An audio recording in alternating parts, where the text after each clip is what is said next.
आंखें बंद, रीढ़ की हड्डी सीधी, प्रार्थना भाव मन में और कृतज्ञ भाव। हम सभी सहना भवतु साथ में कहेंगे। गहरी सांस लीजिएगा।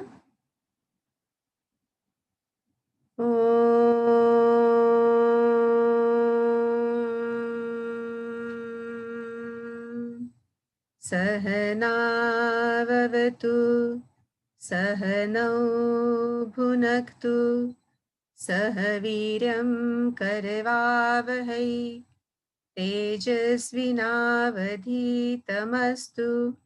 मा विद्विषावहै।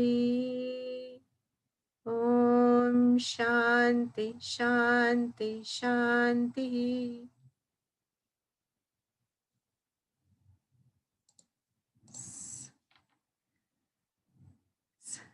नमस्ते। यस, डॉक्टर भी आ गए हैं तो हम शुरुआत करते हैं। सबसे पहले ये जो प्लेटफॉर्म है, सबसे पहले ये मेक वर्ल्ड बेटर एक सोशल ग्रुप है पूरी तरीके से, और मी टॉक्स, मी होलिस्टिक वेंचर्स के मी होलिस्टिक सेंटर के 14 वेंचर्स में से एक वेंचर है मी टॉक। इन्होंने पिछले साल एग्जैक्टली ये कोरोना टाइम्स में ही, लॉकडाउन के समय में ये प्लेटफॉर्म शुरू किया था कि ऑनलाइन हम लोग स्पीकर्स एंड जो पार्टिसिपेंट्स है, ऑडियंस, ये लोग एक प्लेटफॉर्म पे आ सके जहां फ्री सेशंस होंगे। एम मिशन जो है, this was to make world better. इसके बहुत अच्छे रिस्पांस के बाद में अभी हमने एक सात्विक मूवमेंट स्टार्ट किया है ग्रुप। ये ग्रुप भी पूरी तरीके से फ्री है, सोशल ग्रुप है। फेसबुक पे इसका ग्रुप है सात्विक, SATVIK, सात्विक मूवमेंट। इसमें भी आप लोग जुड़ सकते हैं क्योंकि ये समय है महामारी का जो हमें ये बताता है, सिखाता है कि हमने सात्विकता में आना जरूरी है। तो इसमें हम जो भी कर पा रहे हैं, it starts with delivering information. हमें नॉलेज ही नहीं होता है, कि पता ही नहीं होता है कि कैसे करना होता है। तो हमारा उद्देश्य है ज्ञान देना। जैसे भगवत गीता के 3 अध्याय का 42 नंबर का जो श्लोक है, भगवान श्री कृष्ण कहते हैं, इंद्रियाणि पराण्याहुर इंद्रियण्य परम मनः मनसस्ते परा बुद्धि यो बुद्धे परतस्तु सह। जिसका मतलब है कि शरीर से परे यानी सुपीरियर हमारे इंद्रिय है, इंद्रिय से परे मन है, मन से परे बुद्धि और बुद्धि से परे आत्मा। तो बुद्धि के लेवल पे अगर हम लोग काम करेंगे, यानी हम लोग अगर नॉलेज अचीव करेंगे, तो उसके जरिए फिर हम वो अप्लाई कर सकेंगे बाद में। तो first step is achieving the right knowledge. जो राइट नॉलेज है ये हमारे वेदास के अंदर बहुत सारे लिखे हुए हैं, चारों वेदा जो आप लोग जानते हैं, ऋग्वेद, यजुर्वेद, सामवेद, अथर्ववेद, और इसी के अंदर आयुर्वेदा का भी मेंशन है। अभी का ये जो समय है, महामारी का समय, पिछले साल भर हम लोग एवरी सैटरडे ये सेशन स्टार्ट करते थे।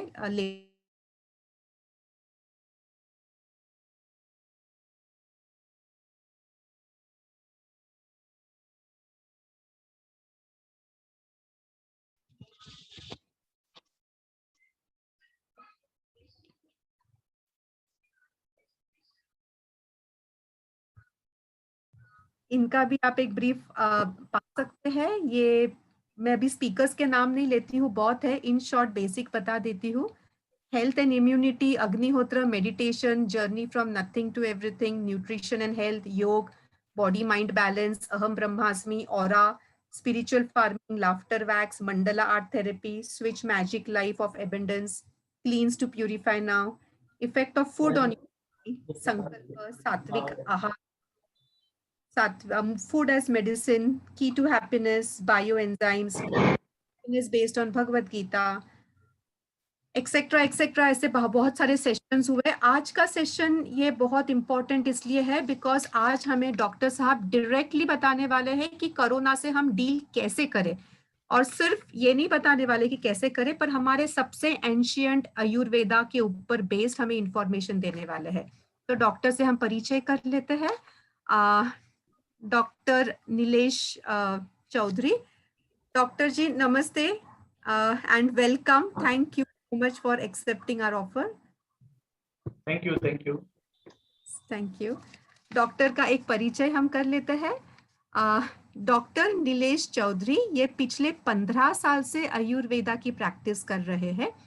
आयुर्वेद में बैचलर, बीए एमएस का experience, government EOC emergency management centre में जो नासिक में कुंभ हुआ था, यहाँ पे मेडिकल ऑफिसर करके भी इन्होंने काम किया है। काफी बुक्स इन्होंने लिखे हैं। मराठी में एक आयुर्वेदिया तस शास्त्र, ये एक बुक लिखी है इन्होंने, प्लस इन्होंने कुछ बुक्स लिखे हैं जिसके अंदर पीके नोट सीरीज है ऑन पंचकर्मा सिलेबस, वमन विचरण के ऊपर है। और how to pass BA MS easily, ये भी इन्होंने बुक लिखी है। ये अमेजोन पर भी अवेलेबल है फ्रीली, किंडल वर्जन भी है इसका। और ये 3 साल गवर्नमेंट जॉब भी कर चुके हैं in school health.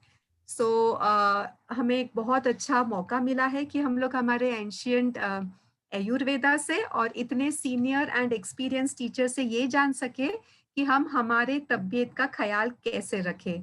So without wasting more time, doctor साहब, welcome and over to you. So हमें प्लीज ये बताएं कि इस महामारी के वक्त हम लोग कैसे फाइट करें कोरोना से। Kranti, can you unmute sir please?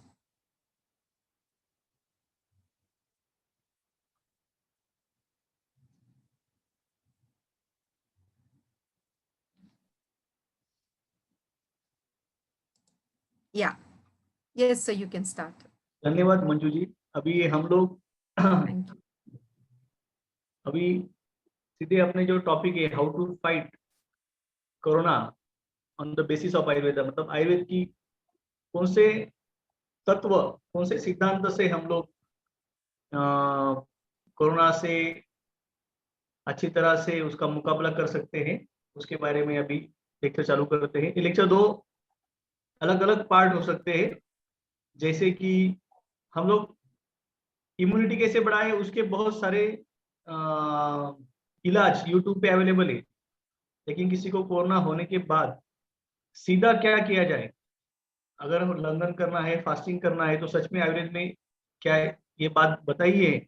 हम लोग सीधा लेक्चर शुरू करते हैं। Thank you.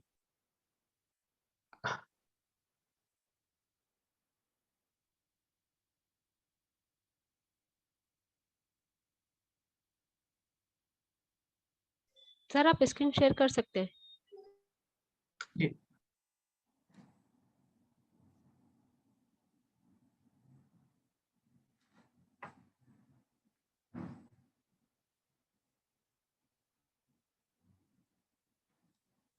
शेयर स्क्रीन नीचे ग्रीन कलर में ही है।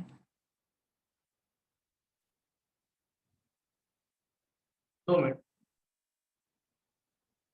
क्रांति, Yes. क्रांति जी को, हेलो क्रांति जी, आप प्लीज, हाँ, लेक्चर हाँ ऑन करेंगे। Okay okay.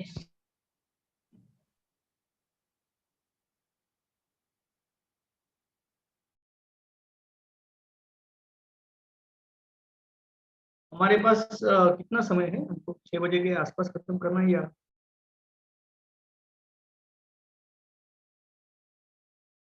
Okay okay, unmute, chat box में डाल, व्हाट्सएप पे बता दीजिए।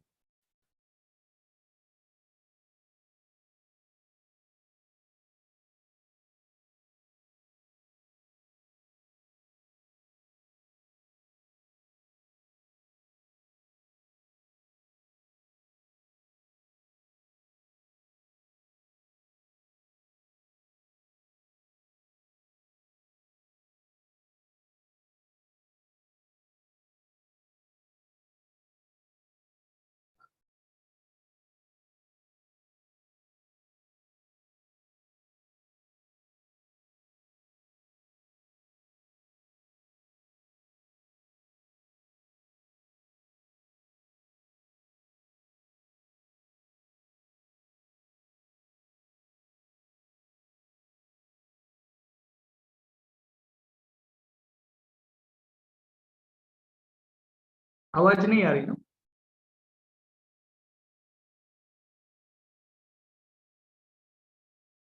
आ रही है।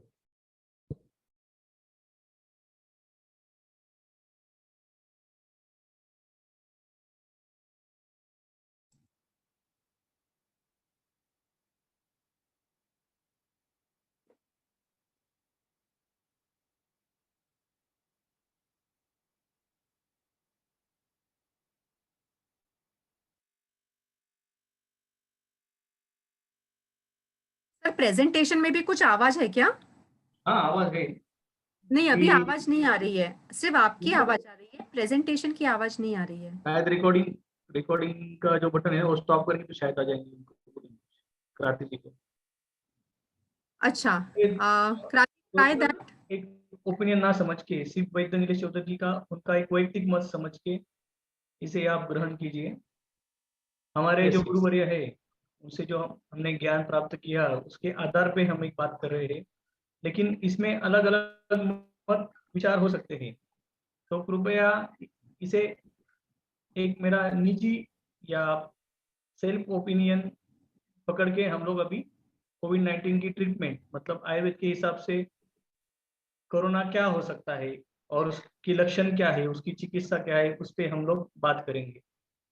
प्रथमतः बात करेंगे, ये प्राकृत ज्वर है, मतलब प्रकृति से उत्पन्न हुआ है।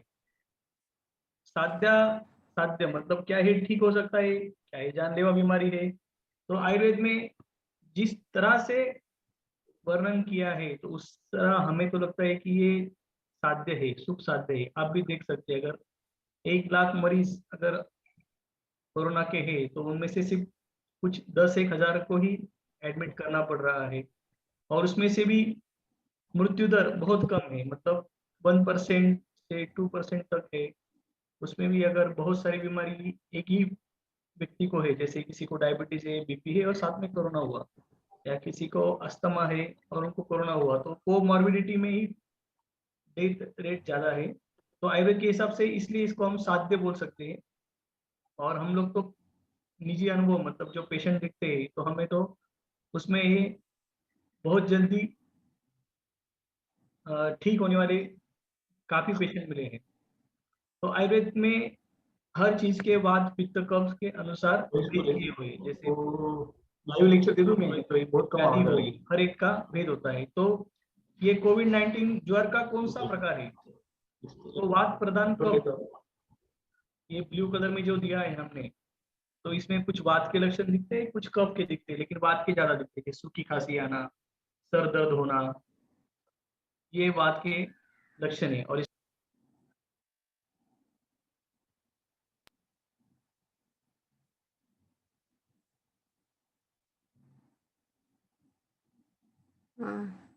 सर आपका स्क्रीन शेयर स्टॉप हो गया है। यस मैम, सर अगेन कर रहे हैं स्क्रीन शेयर क्योंकि वॉइस थोड़ा लो था।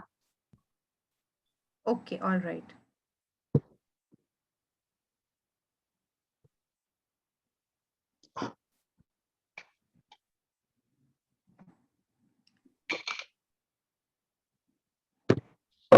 सर आप स्क्रीन शेयर कर सकते हैं। दिख रहा है मेरा screen? Hello? Sir screen share कीजिए, आप स्क्रीन शेयर कर सकते हैं। नहीं, अभी स्क्रीन शेयर आपको करना पड़ेगा, फिर अभी नहीं दिख रहा है। आप अपना पीपीटी खोलिए सर। एक मिनट।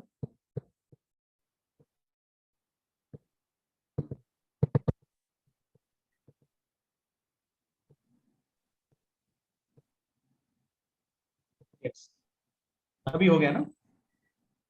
हाँ, हो हेलो? गया सर, अभी हो गया sir. Yes You can sir, see yes the sir. screen.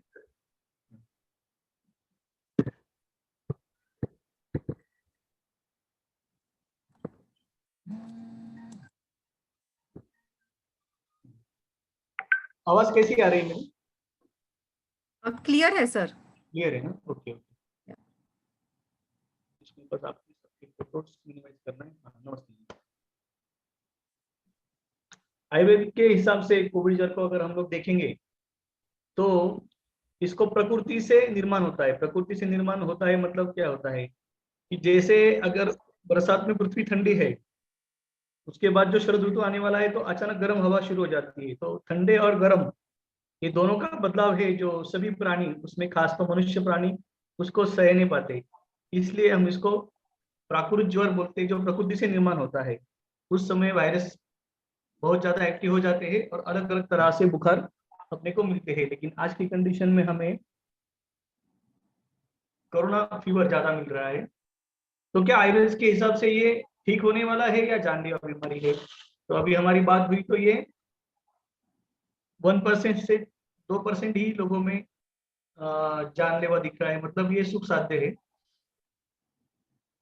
Ayurveda के हिसाब से वात पित्त कफ ये 3 प्रकार की जो प्रकृति होती है, मनुष्य की प्रकृति हो जाती है, साथ में भी बीमारी की प्रकृति होती है।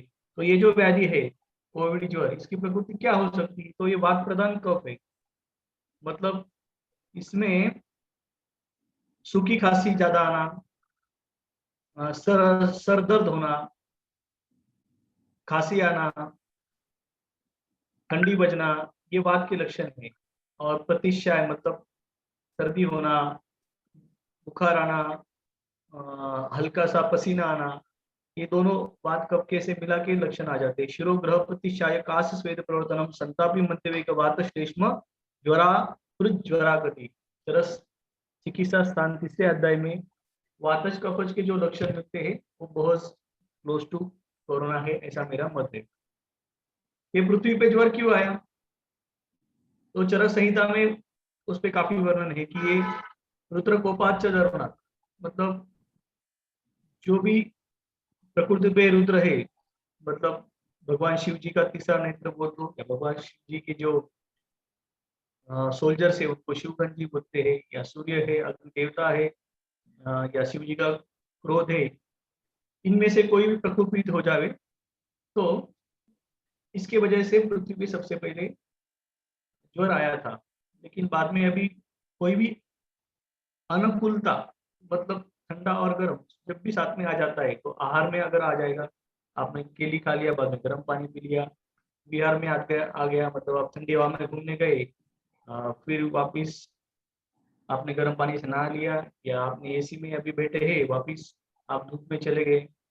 और जो काल है जैसे अगस्त सितंबर अक्टूबर हीट है, और मार्च अप्रैल का जो ठंडा और गर्म मौसम की खत्म होना और गर्म मौसम की शुरुआत होना, ये दोनों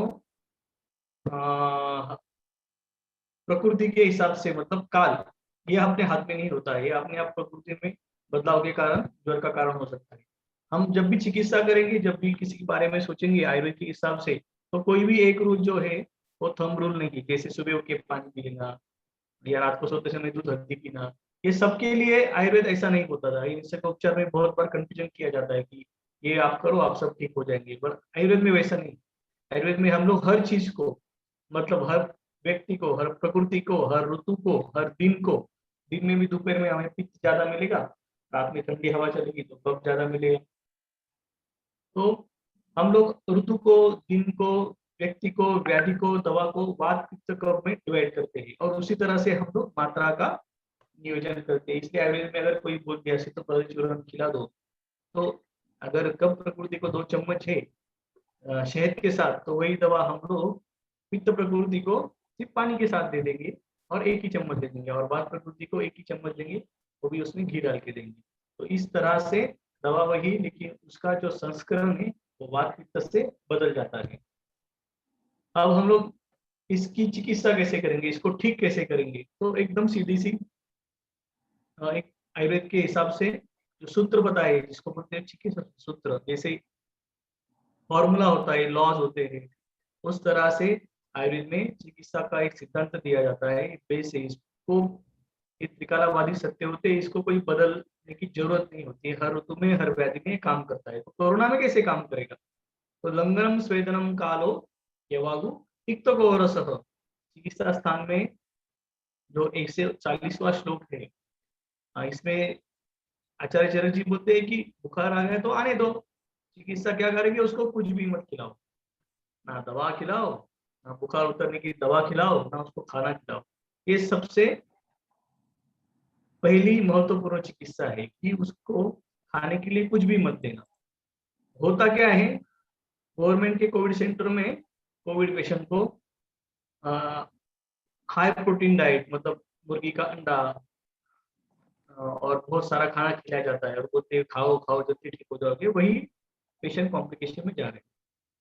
उसके बाद हम लोग एक एक टॉपिक पे जाएंगे। और एक चिकित्सा सूत्र है, महाराज भावप्रकाश जी ने बताया है, उसमें ज्वर की अवस्था दी है, मतलब ज्वर के पहले 2 दिन क्या करना है, अगले 2 दिन क्या करना है, आखिरी 2 दिन क्या करना है, ज्वर खत्म होने के बाद क्या करना है। तो ज्वरादहे, मतलब अभी मैं तीसरी लाइन पढ़ रहा हूँ, ज्वरादे मतलब ज्वर के आद्य में, लंगनम मतलब ज्वर के आरंभ में हम लोग लंघन करेंगे, ज्वर के मध्य में पाचनम, ज्वरांते भेषजम, ज्वर के अंत में दवाई देंगे, आयुर्वेद की दवा भी देंगे। और ज्वर निर्वर्तते, जैसे ज्वर चला जाएगा उसके बाद हम लोग वैद्य की सलाह से प्रकृति देख के विरेचनम मतलब जुलाब करेंगे।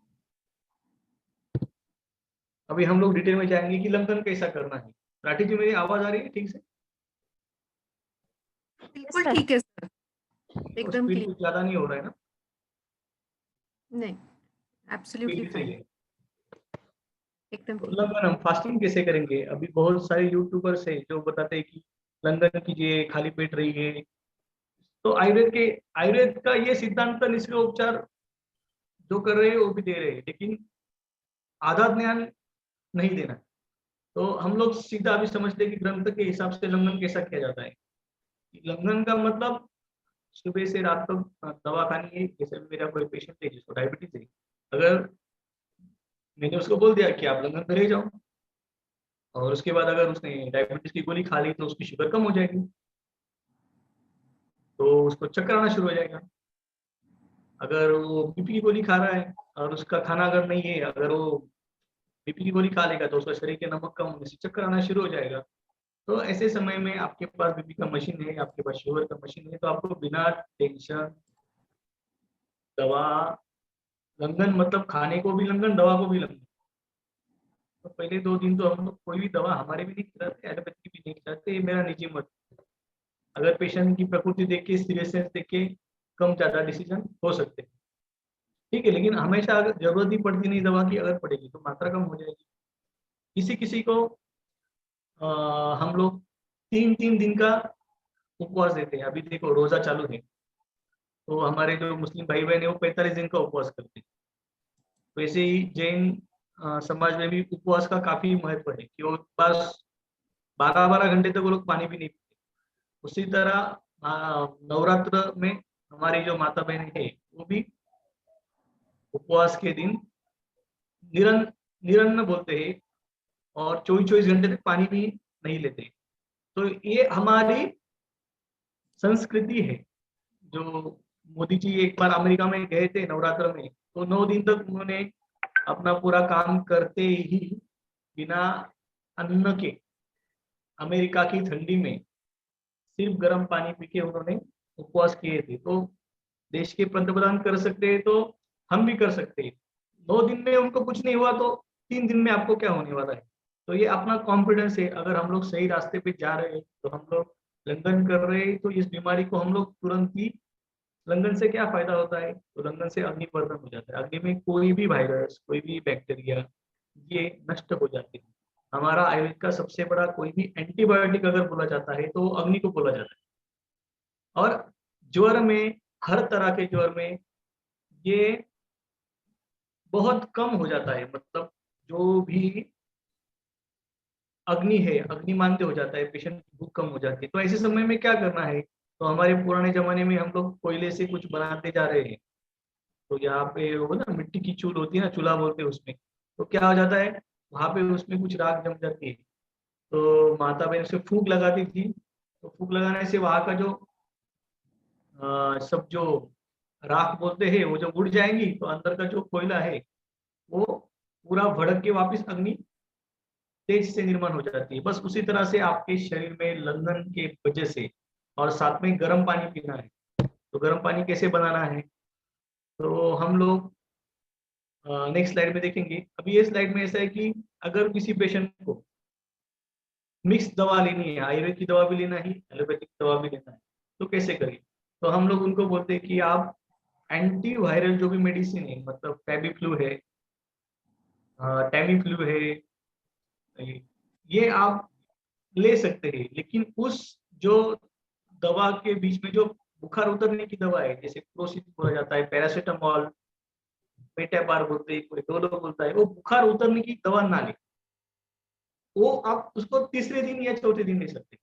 लेकिन पहले दूसरे दिन आपको सिर्फ एंटीवायरल दवा जो है, डॉक्टर से आप पूछ सकते हैं कि डॉक्टर साहब एलोपैथिक जो आप दे रहे हैं इसमें एंटीवायरल दवा कौन सी है? तो एंटीवायरल दवा आप ले सकते हैं, लेकिन आपको याद रखना कोई बुखार कम होने की दवा नहीं लेनी। बुखार कम होने की दवा बच्चों में तो बहुत तकलीफ देती है। ये बुखार अंदर के अंदर हड्डी में चला जाता है और डीप चला जाता है। जैसे पुलिस आने के बाद चोर अंदर छुप जाता है, बस उसी तरह से हमको अनडिजायरेबल रिजल्ट्स देखने को मिलते हैं। अब पानी कैसे पिया जाए? तो ज्वर होने के पहले दिन से, मतलब 1 तारीख को किसी को बुखार हुआ तो अगले 15 तारीख तक, मतलब 15 दिन तक उसको 2 लीटर पानी गैस पे उबाल के, जब 1 लीटर बच जाए, मतलब आधा शेष रह जाए, तब वो पानी को हम लोग संस्कारित जल बोलते हैं। ये जल को, मतलब 2 लीटर के जल को गैस पे मंदाग्नि, मतलब एकदम धीमी आंच पे उबाल कर 1 लीटर जब बच जाए, तो उसको आपको धीरे धीरे धीरे पीना है। याद रखें, आपको एकदम से नहीं पीना है, और जो आपकी प्रकृति है, जितनी प्यास है उसके हिसाब से आप पी सकते हैं। और जब भी आपको पीना है ठंडा हो जाए तो वापस उसको हल्का गुनगुना करके वापस पिए। उसके बाद आता है लंगनम स्वेदनम कालो। अभी हम लोग स्वेदन लंगन की बात हो गई, उष्ण जल की बात हो गई, अभी हम लोग स्वेदन की बात करते हैं। स्वेदन मतलब सिकाई करना चाहिए। एक्चुअली यहाँ पे तो लोग बुखार आ गया गर्म ठंडे पानी की पट्टी रख देते हैं, लेकिन आयुर्वेद में वैसा नहीं बोला है। तो उष्माघात अलग चीज होती है और ज्वर अलग चीज हो जाती है। दोनों में शरीर का टेम्परेचर बढ़ जाता है। लेकिन कोई आदमी अगर धूप में बहुत घूमता है, उसको सनस्ट्रोक हो जाता है। तो बहुत गर्मी होने से उसके शरीर की संवेदना कॉन्शियसनेस चली जाती है, तो हम लोग उसको ठंडे पानी से नहलाते हैं। जो जलगांव में महाराष्ट्र में देखा जाता है, भुसावल में देखा जाता है कि मई महीने में धूप में निकलते ही लोग चक्कर आके गिर जाते हैं, तो वो सनस्ट्रोक होता है। कि अभी 10 बजे अच्छा था और 11 बजे उसको चक्कर आ गई, तो उसको हम लोग ठंडे पानी से तुरंत नहलाते हैं तो बाहर निकालते हैं। लेकिन ज्वर में वैसा नहीं होता है। ज्वर में धीरे धीरे बुखार आता है, अग्निमंद हो जाता है, सर दर्द होता है। ऐसे समय में पेशेंट को सिकाई करना है। तो एक जो तवा बोलते हैं, रोटी सेकने का जो तवा होता है, उसको फ्राइंग पैन बोल देते हैं।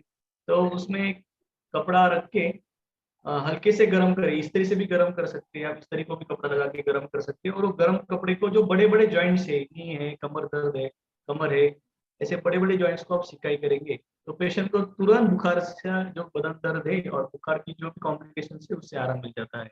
और अगर किसी को ठंडी बज के बुखार आ रहा है तो एक अच्छी चीज है, आप सब नोट डाउन कर सकते हैं। अगर ठंडी बज के बुखार आता है तो उनका जो स्पाइन है, बैकबोन है, वो स्पाइन को, पूरा स्पाइन को अगर आप जैसे ही सिकाई करेंगे तो पेशेंट के जो पैर में ठंडी रच के जो बुखार आता है, जो ठंडी बज के जो एक अनेक सी बेचैनी पैदा हो जाती है, वो खत्म हो जाती है। जस्ट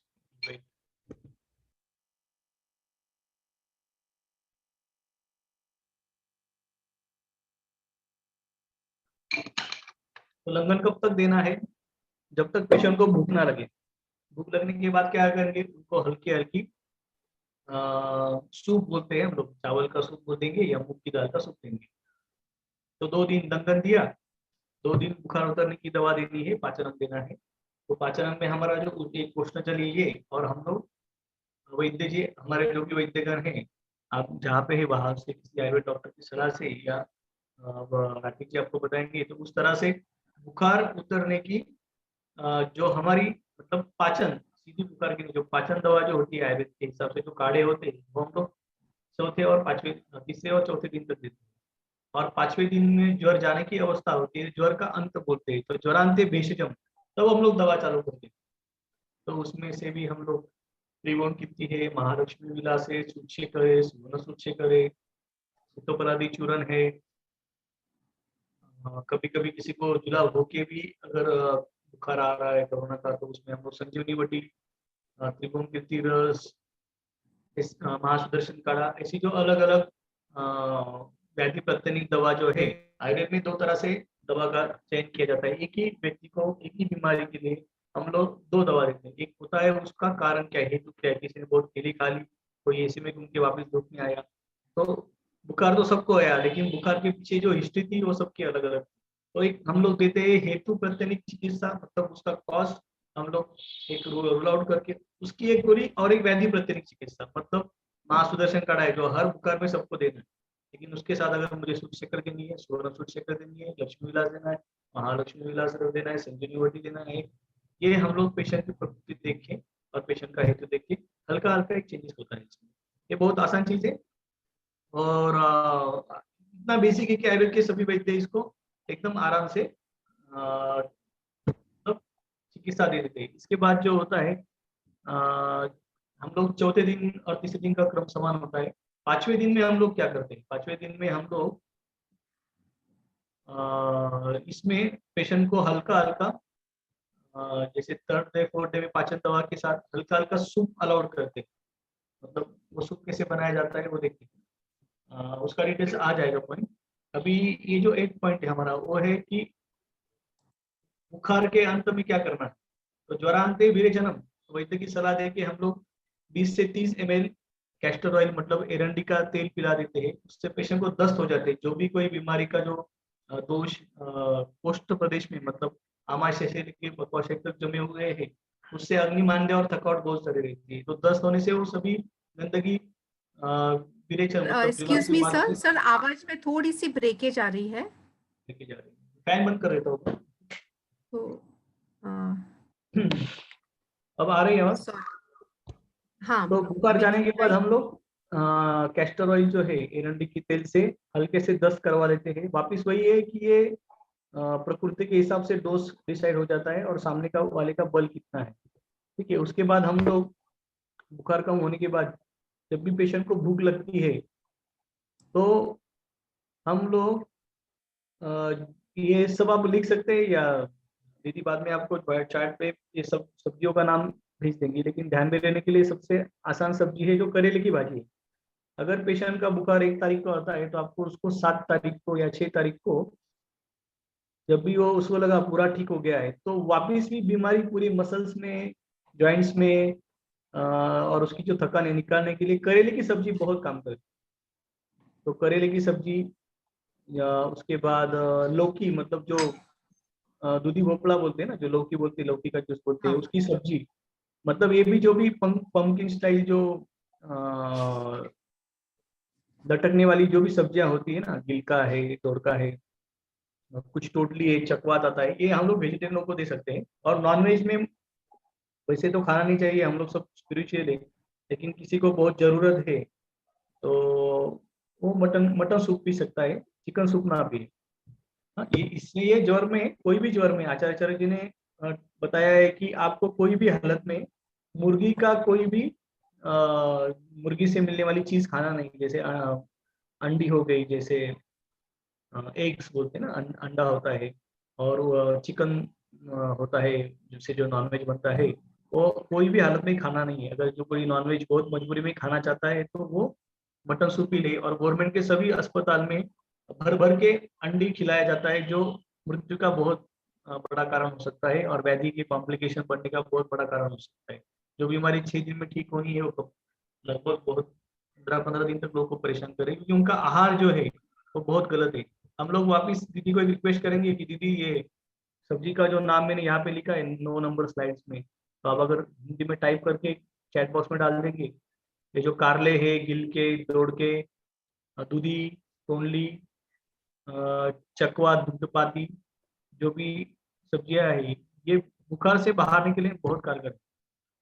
अब बात आती है कि लंगरम हो गया, स्वेदन हो गया, एक पहले 2 दिन तो साथ में कर लेंगे, उष्ण साथ में पाचन भी ले लेंगे। दवा हम लोग बुखार के चौथे पांचवें दिन छठे दिन हम लोग बताई हुई बाकी सब देखो महालक्ष्मी का जैसी दवाएं।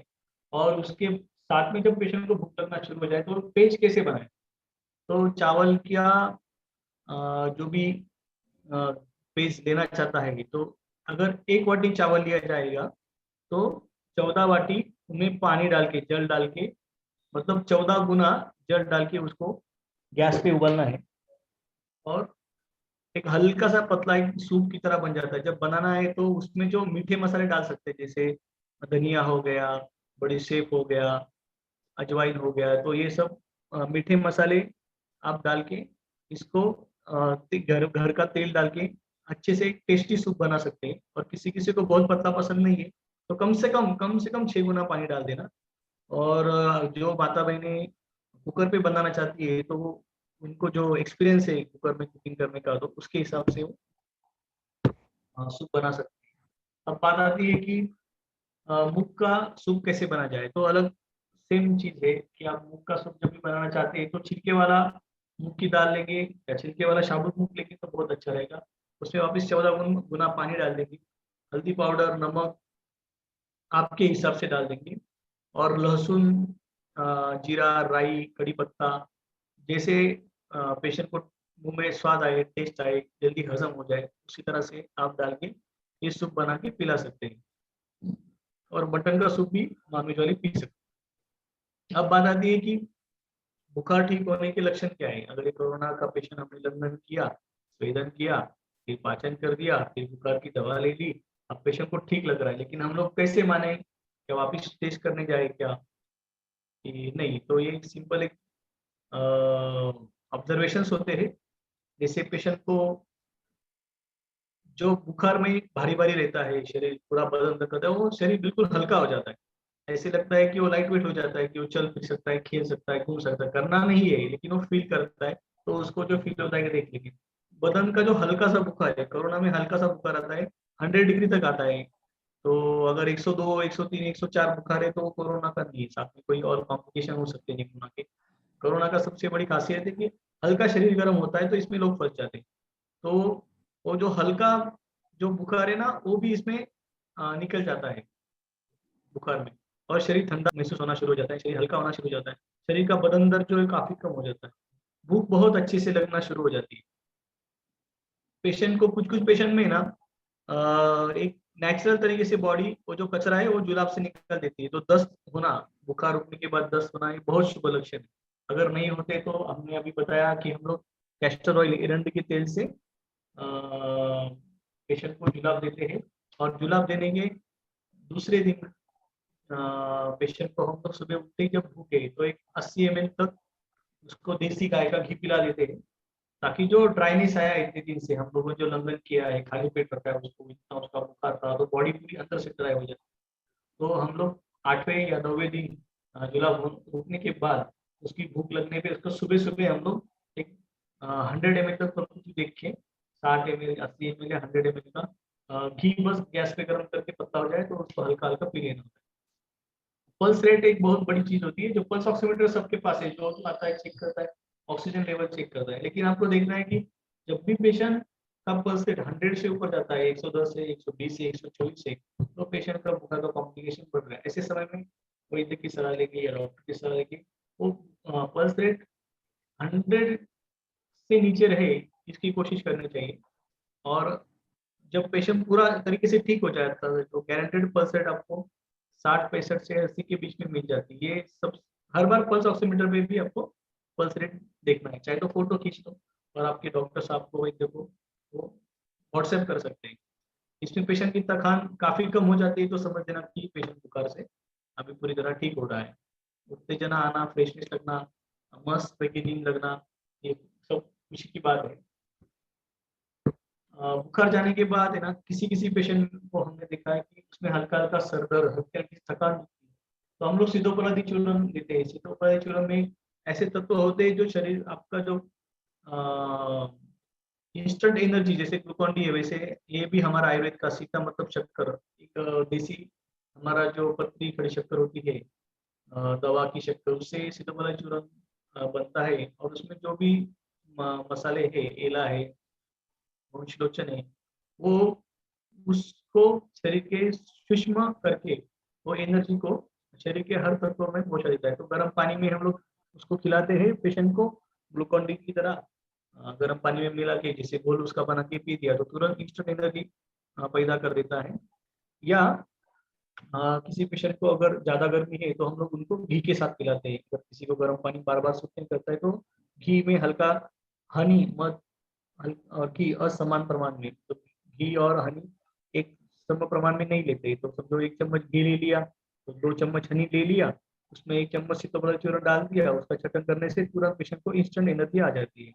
अब बात रहती है कि बुखार जाने के बाद क्या करें, मतलब 9 तारीख, 1 तारीख को बुखार आया, 3 तारीख को पाचन दवा चालू कर दी, 5 तारीख, 6 तारीख को हमने वैदिक प्रत्यनिक चिकित्सा चालू कर दी, 8 तारीख को, 9 तारीख को हमने जुलाब ले लिया, पेशेंट पूरा ठीक हो गया। उसके बाद भी क्या करें, तो उसके बाद तो उसको जो आधा पका पानी है, 2 लीटर का 1 लीटर बनाया हुआ उबाल के, वो संस्कारित जल उनको 1 तारीख से 15 तारीख चालू रहेगा।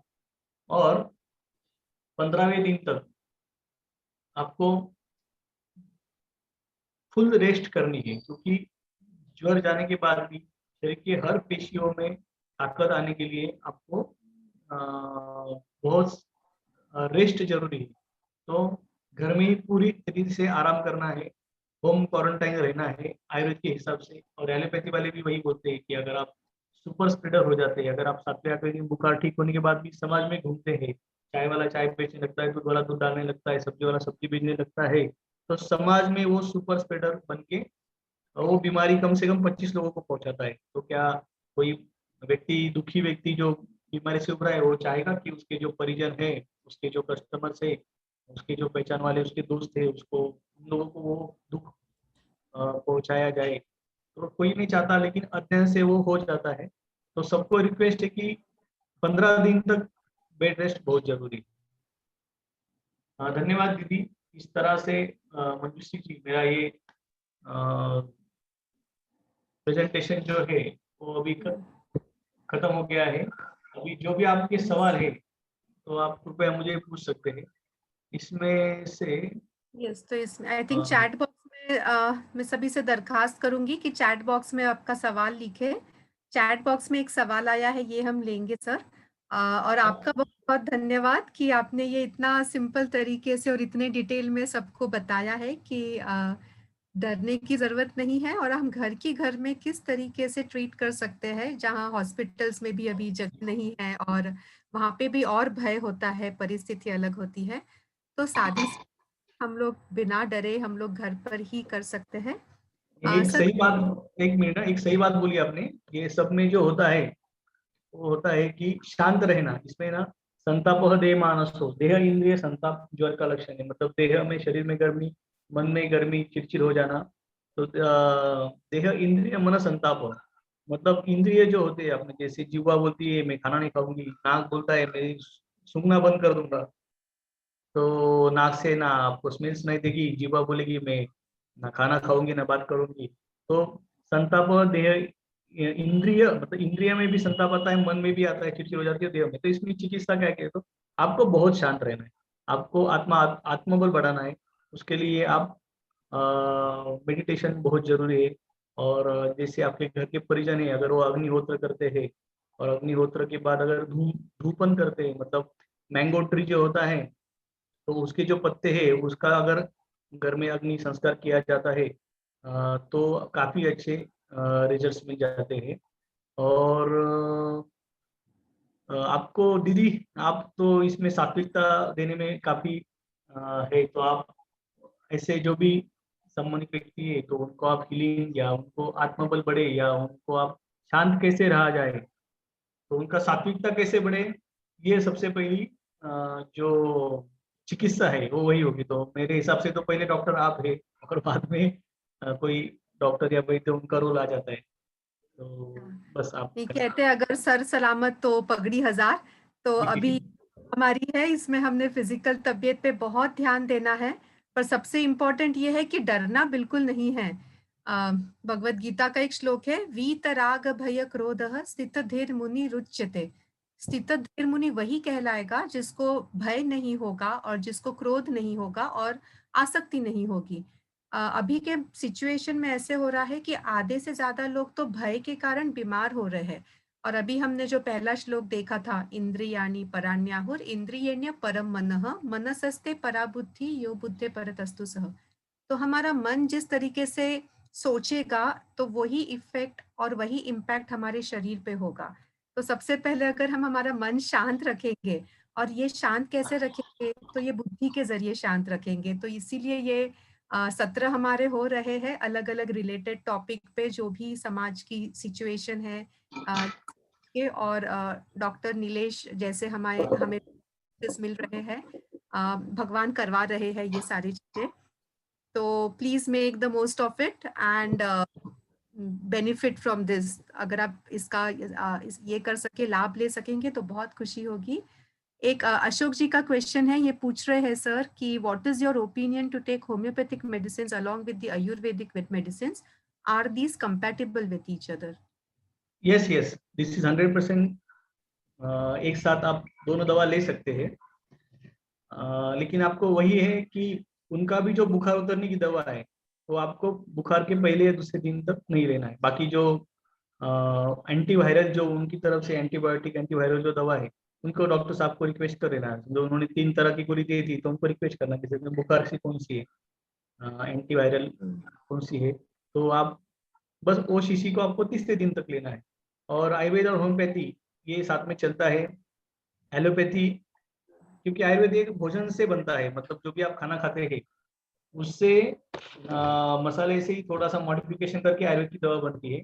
तो आयुर्वेद, एलोपैथी, होम्योपैथी साथ में लेंगे तो आज के दिन में वो सबसे सही तरीका है। लेकिन याद रखें कि बुखार की दवा जल्दी नहीं करनी है आपको।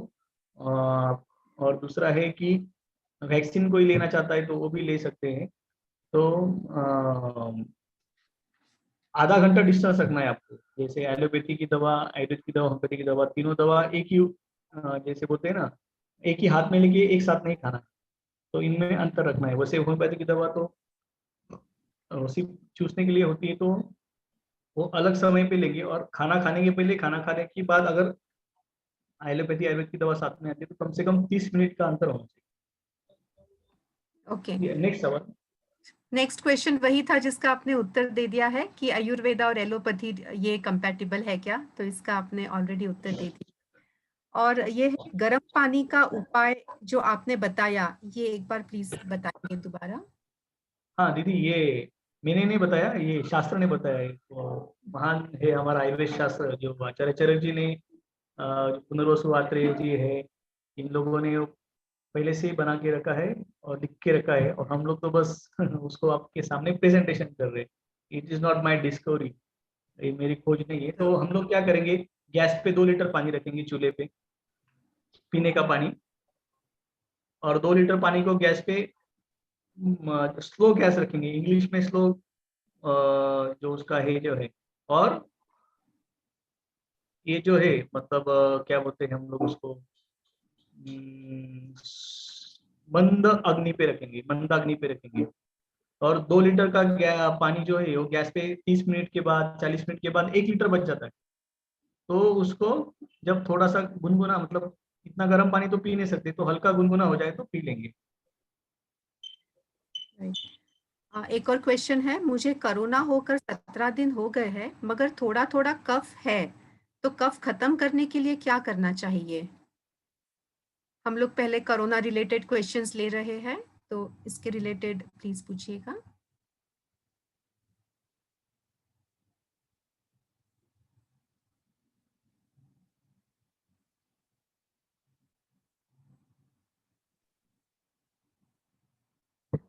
हेलो।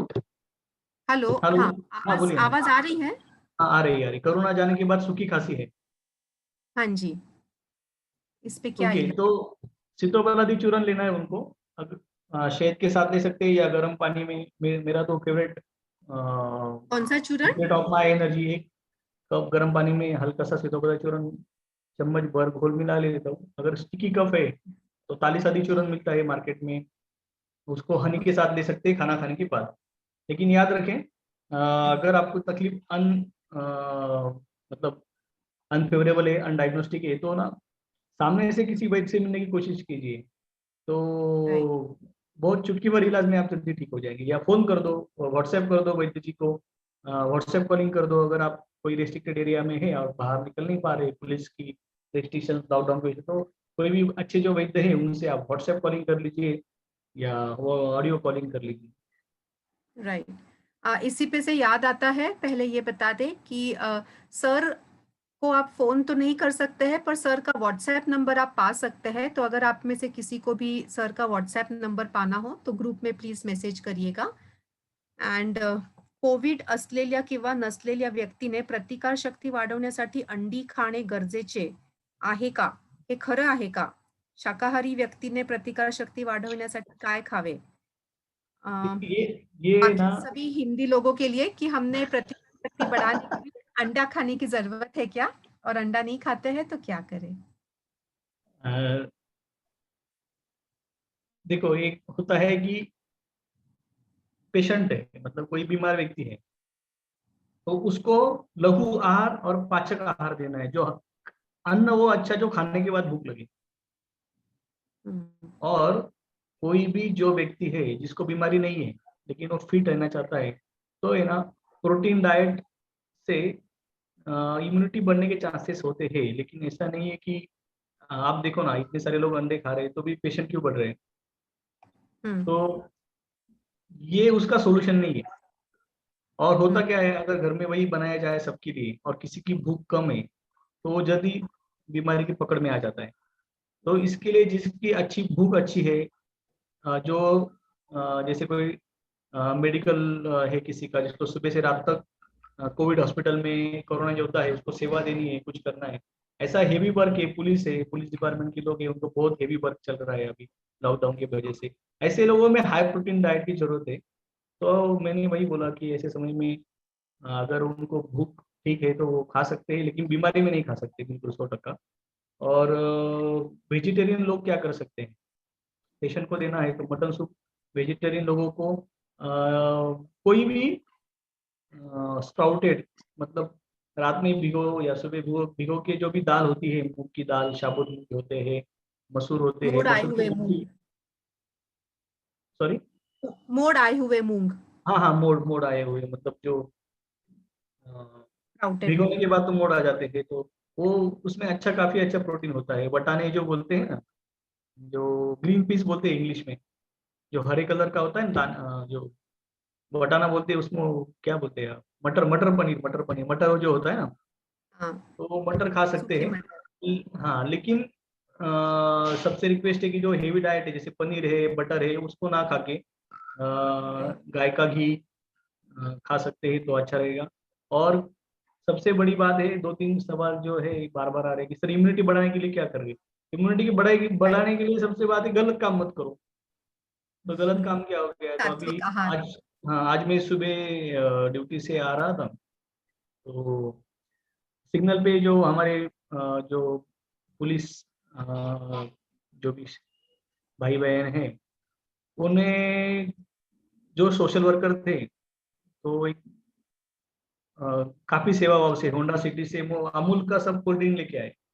अभी आप बताइए कि सुबह मैंने वही बोला कि ठंडा गर्म करने से बीमारी हो जाएगी। अभी वो विपरीत। 15-20 जो हमारे पुलिस कर्मचारी थे, उनको अमूल, मतलब कंपनी का नाम नहीं ले रहा हूँ किसी, मतलब वो स्पिरिचुअली लोग थे जो हेल्प करना चाहते थे, लेकिन उनको जो देना था, मेरे हिसाब से अगर उनको चाय देते या उनको सूप देते हमारे सभी पुलिस स्टाफ को, तो गरम गरम सूप पीने से, दोपहर में गरम सूप पीने से उनकी इम्यूनिटी बढ़ जाती थी। ना कि वो कोल्ड ड्रिंक या मतलब ठंडा दूध दिया होगा या जो दिया होगा, मैंने आउटर ही देखा सिर्फ। तो मन में तो आ गया था कि, लेकिन क्या करें ना, वो तो सब अच्छे लोग तो अच्छे चीजों के लिए निकल रहे हैं घर से बाहर, लेकिन किसी को कोई भी हालत में कोल्ड ड्रिंक या फ्रिज का ठंडा पानी, फ्रिज का ठंडा दूध या फ्रिज का ठंडा नहीं लेना चाहिए। तो आपकी इम्यूनिटी कम नहीं होगी। अगर आपकी इम्यूनिटी कम हो जाएगी तो जो प्रकृति में जो फैला हुआ वायरस है वो कैच कर लेगा। इसी वजह से जैसे इन्होंने बोला है, सब लोगों का सवाल जो है कि बढ़ाने के लिए अलग कुछ करने की जरूरत है क्या? तो खाना कम खाओ आप, जितना खाना जरूरत के, मतलब कम, मतलब वजन कम करने वाला कम नहीं, वजन बहुत पसंद है वो तो हम लोग ओवर फूड खा लेते हैं, पेट भर के, पेट भरने के ऊपर भी। तो वो बहुत पसंद ही खाना भी जो है कम से कम 4 घंटे में हजम हो जाए या 6 घंटे में हजम हो जाए, उतना ही खाने की मात्रा होनी चाहिए। तो अगर आपकी भूख जो है, अग्नि है, अगर आपका मेंटेन रहेगा तो अपना अग्नि सबको जला देगा, सब बीमारी को जला देगा। एक क्वेश्चन इधर दिख रहा है मुझे, अगर दीदी आप बोल दो, च्यवनप्राश का अश्वगंधा क्वेश्चन आपके लाइन में है ही नहीं, तो फिर मैं बता देता हाँ, नहीं, आपको दिख गया तो ले लीजिए, बिकॉज यहाँ पे अभी 30 क्वेश्चंस है। हूँ। ओके ओके, तो आप इसमें कितना है आपके दीदी, 30। आप प्रायोरिटी बना दीजिए, जो क्वेश्चन की अच्छी प्रायोरिटी है उसके हिसाब से, तब तक मैं एक सवाल का जवाब देता हूँ। हाँ, च्यवनप्राश जो है ना, एक्चुअली वो उष्ण कल्प है, मतलब बिल्कुल ग्रीष्म ऋतु में तो शुरुआत करने जैसा नहीं, लेकिन क्या करेंगे, अभी खाना तो फिर मजबूरी है, तो इम्यूनिटी बढ़ाने के लिए तो च्यवनप्राश को खाना है तो ठंडे समय में खाइए। जैसे सुबह 4 बजे उठिए, च्यवनप्राश खा लीजिए। खाना कितना है, कम से कम वो 4 चम्मच 5 चम्मच खाना है। लोग जैसे उसको चॉकलेट की तरह चूस लेते हैं, तो मात्रा, अगर कोई 100 किलो का आदमी है तो 1 चम्मच से नहीं होगा, कोई 60 किलो 70 किलो का आदमी है, कोई माता बहन है, तो उनको कम से कम वो 4 चम्मच सुबह 4 बजे 5 बजे आप मेडिटेशन से पहले उसका चाटन कर सकते हैं, फिर मेडिटेशन कर सकते हैं। और धीरे धीरे बढ़ाओ, पहले दिन 1 चम्मच ले लो, 2-3 दिन के बाद 2 चम्मच करो, फिर धीरे धीरे 3-4 चम्मच कीजिए। लेकिन ऐसा नहीं है डॉक्टर साहब ने बोला है, आप सुबह 10 बजे उठ गए नींद से, कोई ऑफिस में रात में काम कर रहा था, वर्क फ्रॉम द होम, और 10 बजे उठ के उसने च्यवनप्राश खा लिया, दोपहर में गर्मी आ जाएगी, तो ये गलत चीज है। आपको आयुर्वेद के हिसाब से उष्ण जो चीज है उसको शीतकाल में सेवन करना है। तो जैसे च्यवनप्राश उष्ण है, तो उसको आप सायंकाल में सूर्यास्त के समय में भोजन के पहले खा सकते हैं, या सुबह आप मेडिटेशन का जो समय है, जैसे किसी को ब्राह्मण मुहूर्त 3:30-5 के बीच में उठते हैं तो। और एक शॉर्ट में इम्यूनिटी बढ़ाने के लिए सुबह जल्दी उठना है, घर के अंदर सूर्य नमस्कार 12 करने हैं, 12 सूर्य नमस्कार करने से काफी इम्यूनिटी बढ़ जाती है। धूमपान करना है, अग्निहोत्र है, तो उससे काफी इम्यूनिटी बढ़ जाती है। उसके बाद आपको प्राणायाम करना है, कपालभाति प्राणायाम, अनुलोम विलोम, सांस को होल्ड करने की आपको आदत डालनी है आपके मसल्स को। जैसे कुंभक कर लिया, सांस को ले लिया, होल्ड किया, अब धीरे से छोड़ दिया, तो इससे काफी इम्यूनिटी बढ़ जाती है। मतलब मॉर्निंग में सुबह जल्दी उठने की आदत अगर है किसी को, तो बात एकदम से यू टर्न मत करना, लेकिन 7 बजे उठने वाला बंदा 6 बजे उठ जाए, 6 बजे उठने वाला 5:30 बजे उठ जाए, ऐसे थोड़ा थोड़ा आप खींच सकते हैं। तो उससे हल्के हल्के 1% चेंज करके करके आप अपनी आदत को चेंज करो। 12 सूर्य नमस्कार करो, समय पे खाना खाइए। जैसे समय पे खाना खाने को अगर नहीं मिलता है तो आप कोई भी गुनगुना हल्का, जैसे मूंग की दाल का सूप थर्मास में लेके जा सकते हैं ऑफिस में। अगर कोई है, कोई डॉक्टर है, कोई हॉस्पिटल स्टाफ है, जैसे गन्ने का जूस है, कलिंगड़ है, ठंडा मत खाइए। राइट, एक से है कांटे को काटा काटता है। तो सर एक क्वेश्चन है, कोरोना के बाद में बहुत बैड स्मेल है नाक के अंदर, dryness and bad smell in the nose after corona, तो इसके लिए क्या कर सकते हैं? ठीक है, उसका जवाब ऐसा है कि आयुर्वेद में नेजल ड्रॉप आते हैं, जैसे अनुतेल करके आता है, तो वो तो सबने इम्यूनिटी बढ़ाने के लिए उसको डालना ही चाहिए। लेकिन जिसको कोरोना हुआ है उनको तो हम लोग रिकमेंड करते हैं कि 2-2 बूंद नाक में डालना होता है उसको।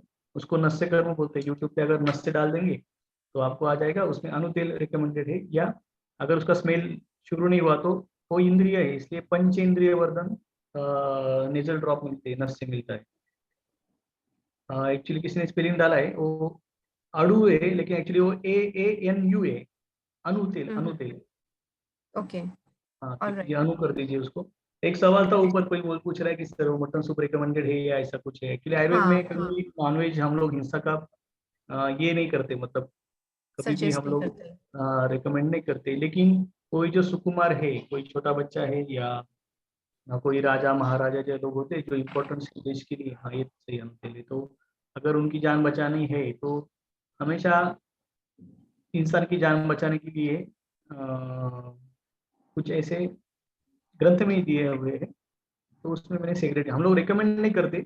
लेकिन जैसे आज के ज़माने में ब्लड डोनेशन किया जाता है, प्लाज्मा डोनेशन किया जाता है, उसी तरह से ये नेचुरली इंस्टेंट इम्यूनिटी बूस्टर करने के लिए आप समझ सकते हैं कि वो प्लाज्मा डोनेशन जैसा है। लेकिन वो रिकमेंडेड नहीं है, हम लोग हिंसा का बिल्कुल विरोध करते हैं। स्पेशली मैं तो प्योर वेजिटेरियन हूँ, राइट। और हमारे जो ज़्यादातर सात्विक ग्रुप के ही लोग हैं।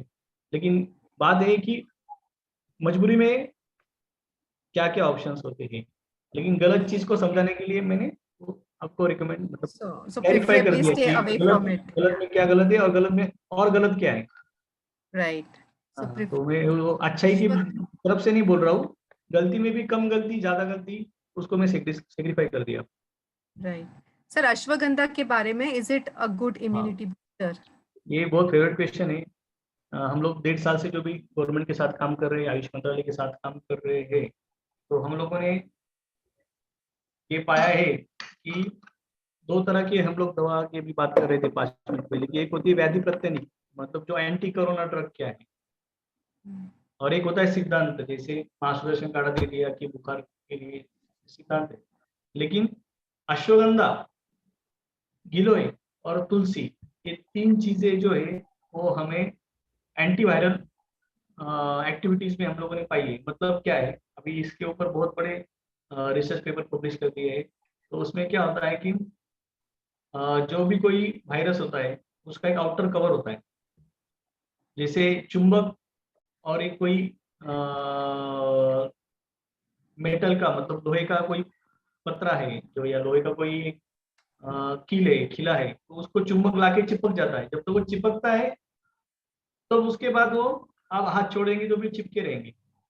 उसी तरह से जो कोरोना वायरस है वो खून में जब भी उसको एंट्री मिल जाए, जैसे आपने जो डब्ल्यूबीसी है या ब्लड की कोई सेल्स है न्यूट्रोफिल, उनके ऊपर वो अटैक करता है, उनके आउटर मेम्ब्रेन पे। तो गिलोय क्या करती है, अपने शरीर की हर परत को, जैसे आपका जो मोबाइल पे स्क्रीन गार्ड होता है, जो कंपनी हर बार देती है लेकिन आप खरीदने के बाद स्क्रीन गार्ड लगा देते हैं, या छोटे बच्चे होते हैं वो स्कूल की किताब होती है ना, उनको एक प्लास्टिक का कवर लगा देते हैं, तो उसकी वजह से वो किताब काफी नई लगती है, धूल मिट्टी से पानी से बच जाती है। उसी तरह एक्स्ट्रा गिलोय, प्रोटेक्शन। हाँ गिलोय आपके शरीर में जो भी सेल्स है उन पे एक परत जमा देता है, जो परत पे वायरस चिपकता नहीं है। अश्वगंधा उस वायरस को डिस्ट्रॉय करने में काफी हेल्प करती है। ओके। और सर और रान एक मिनट दीदी, जंगली और तुलसी। तुलसी है, तुलसी मेरा प्रोजेक्ट था कॉलेज के जमाने में। हम्म। तो एक मिनट, एक क्वेश्चन को मैं पूर्ण कर लेता हूँ। तो तुलसी जो माता है हमारी, वो सबकी सच में माता है, और ये भी जो स्पिरिचुअल लेवल में देखा जाए तो शिव जी की उपासना और भगवान विष्णु की उपासना इसमें बहुत फायदा करती है। तो तुलसी पौधा जो है वो विष्णु जी की कृपा करता है। तो तुलसी मेरा प्रोजेक्ट था कॉलेज लाइफ में। तो ये मेरा प्रोजेक्ट जब था जब सार्स आया था। सार्स हम्म। जो बीमारी है 2000 लगभग 3 में आई थी, जो सुषमा स्वराज जी हेल्थ मिनिस्टर थी तभी। तो हम्म। सार्स की बीमारी में सबसे पहले जो दुनिया में कोई मेडिसिन मिली होगी तो वो थी तुलसी। तुलसी को, और ये कोविड, ये सार्स का ही वेरिएशन है। तो तुलसी का जो काढ़ा है वो हाईली मतलब वायरस को डिस्ट्रॉय करता है, उसको वायरोसाइडल बोल सकते हैं, जो वायरस को डिस्ट्रॉय करने में काफी हेल्प करता है। तो ये प्रूव्ड है, मतलब इंटरनेशनली सभी जर्नल अवेलेबल है 2003 से। ये मतलब ये मेरे मन में आया और मैंने बोल दिया, ऐसा नहीं है। तो आप गूगल करेंगे तो सार्स की बीमारी में सबसे वर्ल्ड में सबसे फर्स्ट सॉल्यूशन जो था वो तुलसी था। और अभी जो हम लोग दे रहे हैं अश्वगंधा के लिए तुलसी का कॉम्बिनेशन, वंडर रिजल्ट हमको मिलते हैं, काफी अच्छे रिजल्ट है। और हम लोग सुवर्ण भस्म खिलाते हैं। आप घर में सोने की अंगूठी जो होती है ना, 24 कैरेट का कोई भी सोना होता है ना आपके पास, तो वो हम्म। सोने की अंगूठी को आप साफ करके थोड़ा सा 1 लीटर पानी में उबाल दो, और उसको उबाल के वो पानी संस्कृत हो जाता है, वो पानी आपके पीने के पानी में डाल दो, सब लोग पी लेंगे। तो gold is very important to increase the immunity. जो भी लंग्स डिसीज होते हैं जैसे ट्यूबरकुलोसिस है, सार्स है, कोविड है, निमोनिया है, इबोला वायरस है, एंथ्रेक्स है, सब में गोल्ड बहुत चमत्कार करता है। तो आप घर में जो शुद्ध गोल्ड है उसको पानी में उबाल दो, संस्कृत हो जाता है। राइट। सर नस्य क्रिया के लिए घी या षडबिंदु। षडबिंदु बहुत करोजिव है, बहुत तेज उससे जलन होती है। तो हम लोग अनु तेल ही रिकमेंड करते हैं, सब लेते हैं। अनु तेल तो काफी मेहनत से बनाया जाता है, और गाय का घी भी चलता है, तिल तेल भी चलता है, कोकोनट ऑयल भी चलता है। यही है आपको, आपका जो नाक है उसके अंदर की जो परत है, वो परत को फट जाती है सर्दी से, फैन की हवा से, एसी की हवा से। तो उसको ऑयल लगाएंगे तो वायरस एंटर नहीं कर पाता है, और वायरस एंटर नहीं कर पाता तो वो पेशेंट मतलब वो जो बंदा है वो उसको बीमारी होनी ही नहीं है। तो हम लोग देखते हैं ना हमारे कितने सारे पेशेंट है। मेरे अभी एक दोस्त है, मेरे प्रोफेसर है, जो इंजीनियरिंग कॉलेज में प्रोफेसर थे। तो एक कार में ये 3 बंदे रोज कॉलेज में जाते थे। उनका नासिक से जो डिस्टेंस था वो 45 कुछ तो किलोमीटर का था, तो साथ में कार में जाते थे। तो ये जो बंदा है अपना, जो सब ये कॉम्बिनेशन लेता अश्वगंधा गिले तुलसी, और कार में दोनों प्रोफेसर 7-7 दिन के गैप में पॉजिटिव आए। पहले प्रोफेसर अच्छा। 7 दिन में पॉजिटिव आए, फिर ये दोनों बंदे जाने लगे तो दूसरा प्रोफेसर भी 7 दिन में पॉजिटिव है। और हम्म। तीसरे बंदे जो है उन सर्दी नहीं, उन्हें खांसी हुई, क्योंकि उनकी जो बॉडी का जो मेम्ब्रेन था वो हम्म। ऑयल की परत से अंदर से मेंटेन रहा, और उनको वायरस को एंट्री मिली नहीं। और गलती से कोई गया होगा बॉडी में तो अश्वगंधा गिलोय तुलसी उसको बॉडी में चिपकने नहीं देते, तो बाद में वो इनएक्टिव हो जाता है। राइट तो लाइव मतलब एग्जांपल है, जो मेरे जो देवरे करके है प्रोफेसर दोस्त, तो राइट हाँ प्रोफेसर लोग को अभी ये जो कॉलेज में बोला कि कुछ फाइनल एग्जाम का करना था, उसके लिए उन्हें बुलाया गया था, जो फरवरी मार्च के महीने में राइट एग्जाम थे। सो देखिए पंचगव्य नस्य कर सकते हैं, बिल्कुल कर सकते हैं, जिसको जो भाता है उसने करना चाहिए, डालने के बाद इरिटेशन नहीं होना चाहिए। ऐसा ना हो आपने दवा डाल दी और आपको बहुत अनकंफर्टेबल हो रहा है, तो आपको फिर सूट नहीं कर रहा है, तो आप सिंपल कोकोनट ऑयल पे आ सकते हैं, गाय के घी पे आ सकते हैं, एनी ऑयली और फैटी मटेरियल जो है, जो आपको सूट करे। राइट सर, आपने जो कहा इसी को लगकर ये क्वेश्चन है कि अगर फैमिली मेंबर में से किसी ने वैक्सीनेशन लिया है तो क्या प्रिकॉशन लेना चाहिए? जयंत जी का क्वेश्चन। वैक्सीनेशन हाँ जी। नहीं समझा, नहीं मैं सवाल नहीं समझे, वैक्सीनेशन से क्या precaution? What precaution should be taken by other family members? दूसरे फैमिली मेंबर्स ने क्या लेना चाहिए? वैक्सीन वैक्सीन तो नाक में नहीं आती ना, ये नहीं, बीमारी। नाक में नहीं, नाक में नहीं। वैक्सीन अगर लेता है एक आदि मेंबर, तो बाकी के फैमिली मेंबर्स ने क्या प्रिकॉशन लेनी चाहिए? नहीं आप समझ रहे हैं, वैक्सीन कहाँ पे दी जाती है? ब्लड में दी जाती है ना, मसल्स में दी जाती है, कंधे पे। हाँ, इसका तो नस्य जो से कुछ वायरस है लेना नहीं है, वो ये वायरस ब्लड में क्वेश्चन। जाएगा, बराबर है, तो वायरस ब्लड में जाएगा, तो ब्लड में जाने के बाद वो हाफ किल्ड है या इनएक्टिव वैक्सीन है, कोवैक्सीन में वो किल्ड वैक्सीन है और कोशील्ड में वो हाफ किल्ड है, तो इनएक्टिव वायरस है, वो पेशेंट के लंग्स में जाके वो बीमारी फैलाएगा नहीं। लेकिन बहुत बार जो पेशेंट होते हैं वही जाके वैक्सीन लेके आते हैं, तो एकदम पिक समय पे वैक्सीन लेना नहीं चाहिए, क्योंकि वो सामान से सामान की वृद्धि हो जाती है, और वैक्सीन राइट लगने में 3-4 घंटे लाइन लगती है, तो 3-4 घंटे में भी किसी के कांटेक्ट में आके बैड लकी है, नाक से भी उसको वायरस जा सकता है। लेकिन वो जब राइट। उसका बुखार आता है वैक्सीन का भी, तो अगर पहले मैंने खुद ने वैक्सीन लिया है तो मैंने क्रोसिन का गोली नहीं लिया, और काफी मुझे अच्छा रिजल्ट आया। पहले दिन तो मैंने कुछ नहीं लिया, फुल बेड रेस्ट किया। अगर आपका कोई फैमिली मेंबर वैक्सीन नहीं जाता, उसको घर आने के बाद बोल तू सो जा बस, तू कुछ खाना मत खा, फोन पे बात मत कर, टीवी मत देख, जब भूख लगेगी उसको हल्का हल्का खाना खिला लो। लेकिन खिचड़ी हल्का खाना नहीं होता है, सूप हल्का खाना होता है। हम लोग इधर बोलते हैं सूप, बनाओ, घर जाके लोग मूंग की दाल और चावल का खिचड़ी बना देते हैं, खिचड़ी में और तकलीफ बढ़ जाती है।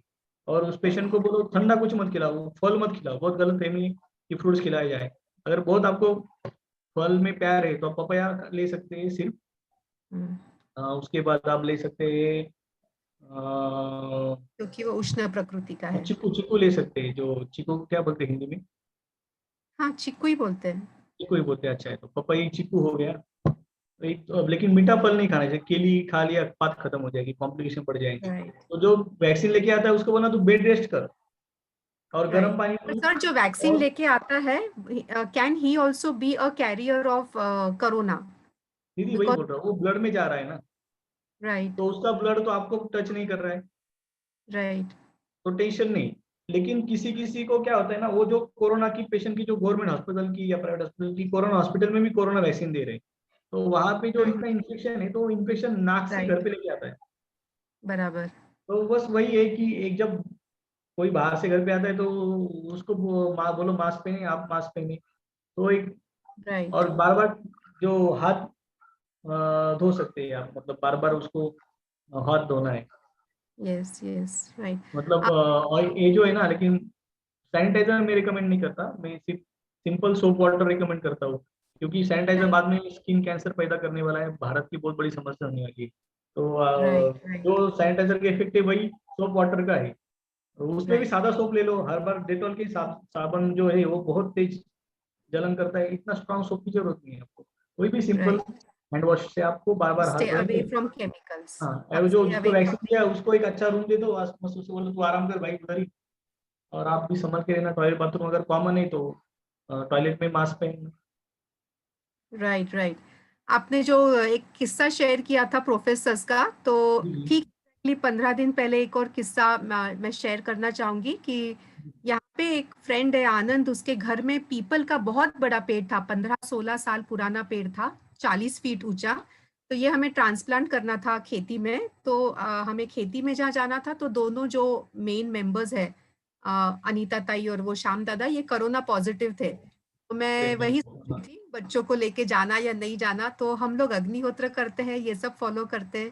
तो मेरे बच्चे भी बोले कि नहीं कोई बात नहीं है, चलो। हम लोग गए, वहीं पे रुके, रात में भी उन्हीं के साथ में सोए, एंड एक्चुअली कुछ नहीं हुआ। सो ये हमें भी पता था और नहीं होगा। ऑफ कोर्स हम लोग डिस्टेंस रख के सोए थे, but of course there was nothing that happened. And एक बहुत अच्छा क्वेश्चन है sir, again to the sattvic life.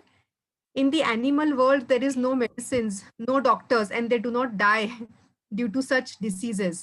If we human being also follow natural food such as fruits, nuts, dry fruits, raw vegetables, and eat only 2 times in a day with international fasting of 16 hours every day, what is your ये opinion? बात तो ऐसी है ना, प्राणियों में भी मृत्यु आता है ना। ऐसा थोड़ी ना कि धरती पे जो भी प्राणी है, तब जैसे गाय है आपके पास तो गाय 100 साल जी रही है, आपके पास डॉगी है तो 200 साल जी रहा है, ऐसा थोड़ी है ना। ज्वर की व्याख्या है कि ये शिव जी का ये सिद्धांत है, जन्म और मृत्यु के समय उसको आना ही है। और सिर्फ इंसान ही है जो बुखार से बच जाता है। जब भी कोई आपके पेट एनिमल है, गाय है, बैल है, आपके पास कोई डॉगी है, तो उनको बुखार आ जाता है तो 99% वो लोग बचते नहीं है। तो सिर्फ इंसान को वरदान है भगवान का कि चरक महाराज जी, सुश्रुत महाराज जी, वागभट महाराज जी, इनका जो योगदान है, इन्होंने हमको इलाज देके रखा है। तो हम लोग के पास ही वही एक जो बोलते हैं ना हम लोग, इसीलिए इंसान ही बचता है ज्वर से। और जन्म के समय में हर प्राणी को वायरस सॉरी ज्वर होता है, और मृत्यु के समय भी हर प्राणी को ज्वर होता है। लेकिन अगर प्राणी में ज्वर आ गया तो उनका मृत्यु साक्षात है।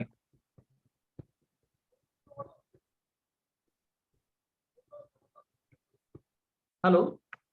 हेलो, हाँ सर, आपकी आवाज आ रही है। जी जी दीदी, ये जो सवाल जो चैट बॉक्स में है, ये बाद में रहेंगे या वो डिलीट हो जाएंगे? नहीं, ये डिलीट हो जाएंगे मीटिंग क्लोज होने पर। डिलीट हो जाएंगे। 2 मिनट में मुझे इसका कोई डॉक्टर बस साहब थे, उन्होंने कुछ सवाल डाला था, उसका मैंने फोटो निकाल कुछ, लेकिन गया वो डॉक्टर साहब थे कोई, उनका वैद्य थे स्क्रीनशॉट कोई, ले उनको सकते कुछ हैं। सवाल था, उनके मिल नहीं रहा है। अगर आपको मिलता है तो प्लीज उसका फोटो शेयर कीजिए। कौन सा सवाल चाहिए सर आपको? कोई वैद्य थे, वो बोले कि डॉक्टर हूँ, सेकंड ईयर में हूँ, और कुछ तो सवाल था। ओके, सर मिल मेरे जाएगा। पास है मैम, मेरे पास है। हाँ, हाँ, मुझे व्हाट्सएप कर मिल दीजिए ना जाएगा। प्लीज। कोई एक थायराइड का सवाल है, मुझे थायराइड है, क्या हाँ, करना चाहिए थायराइड का आपको? है। खाना खाना जो है ना, उसमें सोयाबीन का कुछ नहीं मत लीजिए आप, सोयाबीन तेल मत लीजिए। सोयाबीन के जो है ना, आजकल जो भी प्रोटीन आता है वो सोयाबीन से ही आता है, तो आप रेडीमेड वाला प्रोटीन मत लीजिए। सुबह जल्दी उठिए, उज्जयी प्राणायाम, ओमकार प्राणायाम बहुत बार कीजिए। मेडिटेशन करने से और पीरियड्स ठीक आने से लेडीज में थायराइड बहुत कंट्रोल में आ जाता है। बाकी इम्यूनिटी जो है वो आपकी फैट मेटाबॉलिज्म पे डिपेंड होती है। अगर आपका जो सूर्य नमस्कार करेंगे दिन में 12-12, अगर आपको कमर दर्द नहीं है तो फिर आप देखिए आपको काफी उसमें आप यू विल बी स्ट्रांग, एकदम आपको एकदम हेल्दी महसूस हो जाएगा। राइट। और एक और क्वेश्चन है, ये जो लास्ट क्वेश्चन इसका बाकी है हमारा देखना, जो 16 आवर्स का जो इंटरमिटेंट फास्टिंग है और नेचुरल फूड डाइट जो है, इसके ऊपर आपका क्या सजेशन है? मतलब कितने आवर का? 16 आवर इंटरमिटेंट मतलब फास्टिंग, 16 या 60? 16 घंटे का फास्टिंग। देखो दीदी, मैं आपको वही बोलता हूँ कि व्यक्ति परत्वे व्याधि का बल परत्वे। किसी के शरीर में स्ट्रांग वायरस गया, किसी के शरीर में लाइट वायरस गया, जैसे वैक्सीन में भी बुखार आ रहा है, लेकिन वो हाफ किलो है वायरस है, तो सबको एक जैसा बुखार नहीं आ रहा है, ना कोरोना में आ रहा है ना वैक्सीन में आ रहा है। तो आपको पहले देखना है कि आपकी जो प्रॉब्लम है वो कितनी बड़ी है, तो उसके हिसाब से आपकी शक्ति कितनी बड़ी है वो बराबर। देखना है आपको। तो अगर आप और यहाँ उसको प्रकृति सही भी पाते देखनी हैं, एक मिनट, डॉक्टर साहब का सवाल पूछ लो था, मुझे नहीं गया, तो आप उसको क्या उसको सही पाते हैं, तो वो बहुत जरूरी है। गिन के नहीं होता है। देखो इस सृष्टि में है ना, आयुर्वेद बताता है कि वात पित्त कब है। अगर कब प्रकृति का व्यक्ति है, मतलब एकदम 90 किलो का वजन है, बहुत शरीर पे तेज है, और ध्यानी ज्ञानी व्यक्ति है, तो वो 3 दिन तक, मोदी जी जैसा 9 दिन तक उपवास रह सकता है, तो 16 घंटे में क्या हो जाएगा? है। बराबर है कि नहीं? और जो कोई एकदम खड़ा रह के भी चक्कर आके गिर रहा है, तो उसको चक्कर खिला के सीतोपलय चूर्ण पिला के उसको तो थोड़ा सा स्ट्रांग करना पड़ेगा। तो हाँ, सूप पिला सकते हैं समय में, तो प्रकृति पे भी घंटे भी डिपेंड करेगा ना। तो 15वें घंटे में उसका अगर चक्कर आ रहे हैं तो नहीं नहीं 1 घंटा रुकने का, ऐसा नहीं होता है। वात पित्त प्रकृति होती है, आपका बल होता है, आपका आत्मबल होता है, और 16 घंटे में सब पेशेंट ठीक नहीं हो जाएंगे। राइट। तो कोई 72 आवर्स लेगा, 72 घंटा लेगा, कोई 24 घंटा लेगा। बहुत बार तो हम लोगों के पास पेशेंट ही 2-3 दिन के बाद ही आते हैं, बुखार आने के बाद। घर पे सब उनका नेचुरल सब हो जाता है। तो मैं सबको वही रिक्वेस्ट है कि आप सब घर पे प्रयोग मत करो। लोग तो यहाँ पे चलते जल्दी बुखार आ गया, रास्ते पे खड़े होकर क्रोसिन की गोली खरीदते खा लेते कि तो हमारा डॉक्टर 3 दिन पहले क्रोसिन गोली खाई थी, अब सब सिम्टम दिख रहे हैं, अभी कोरोना का टेस्ट करो क्या? भाई साहब तूने सब कर लिया, तू कोरोना टेस्ट भी करने वाला है, अब मेरे को वैद्य को फोन करके मतलब इतना भी ये नहीं होना चाहिए। दीदी ने बहुत सारे सवाल भेजे, मैं फटाफट पढ़ लेता तो आप पूछना चाहती तो पूछ सकते हैं। एक डॉक्टर साहब बोल रहे हैं कि thank you so much sir, session he second year professor student, I am a BMS second. अब ये सेकंड स्टूडेंट बोल रहे हैं कि I learn a lot from your lecture, concept well explain, जय आयुर्वेदा। ओके, वो डॉक्टर साहब बोलते हैं कि आयुर्वेद के बारे में उनका कहना था कि लेक्चर अच्छा है, शायद वो सेकंडरी स्टूडेंट है। And I would really read your book how to clear BAMS easily, thank you so much. अरे ये तो ये शायद स्टूडेंट है तो उन्होंने मेरी किताब पढ़ी है ऑनलाइन। बहुत सारे फीडबैक्स आए हैं। एक ये काफी लोगों का डाइट थेरेपी भी होता है कि 12 बजे तक के, दोपहर के 12 तक सिर्फ फ्रूट्स खाना है और फिर 3 बजे लंच लेना है। तो इसके बारे में आयुर्वेदा क्या कहता है?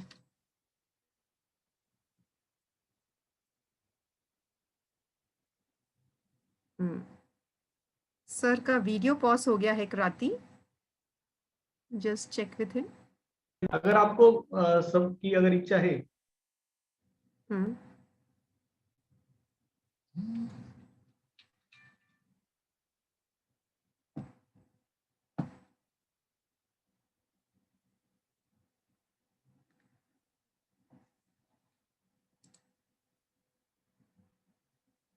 क्रांति, आवाज आ रही है क्या?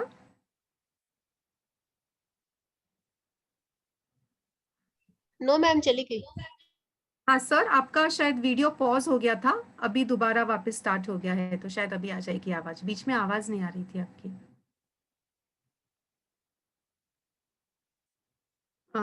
Nilesh sir, are you there? Ma'am sir का वीडियो पॉज है। हाँ, वापस पॉज हो गया है। तो कि सीधा ट्रीटमेंट पे जाएंगे, क्योंकि बहुत सब लंगू के बारे में बहुत सवाल थे सबके। ओके। तो अगर मतलब इसका 2 पार्ट है, बीमारी ना हो और बीमारी हुई तो क्या। तो बीमारी ना होगी right. Ma'am I think sir का सर आपके यहाँ रेंज प्रॉब्लम है, तो आप वीडियो ऑफ करके अगर बोलेंगे तो शायद सॉल्व हो जाएगा। इमीडिएटली नहीं होना चाहिए। बाहर से गर्म होके आते ठंडे पानी से हाथ पैर धो लेते हैं, ऐसा कॉन्ट्रास्ट मत कीजिए आप, ठंडा गर्म मत कीजिए। कलिंगड़ खरीदना वो कोरोना का लिए आमंत्रण है, और ऊपर से लोग उसको फ्रिज में रख के खा रहे हैं। राइट।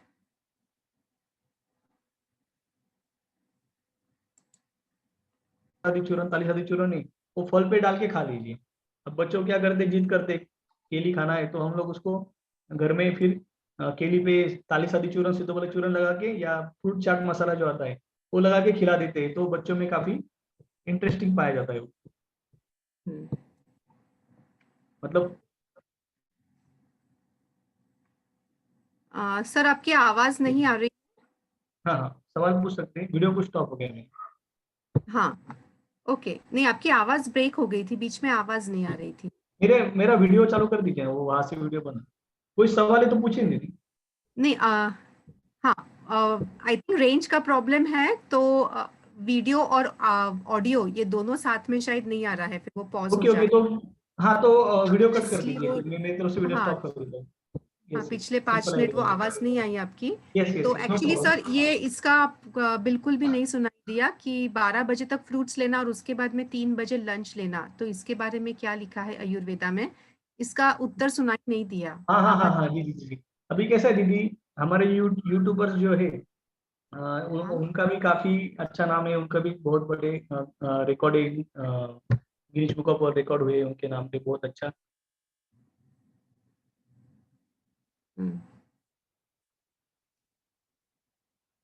सर आपकी आवाज दोबारा गई।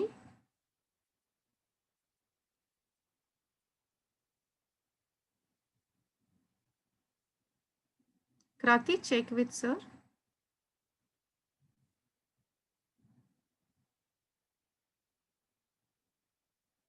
कच्चा खाओ, ऐसी क्लास चल रही थी, वैसा आयुर्वेद के हिसाब से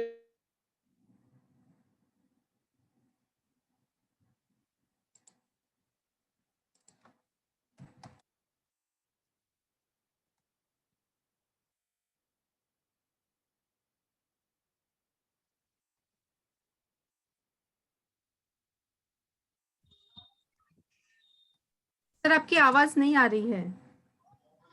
मैम चलिए अदर क्वेश्चन फिर हम व्हाट्सएप पे ले सकते हैं। ओके।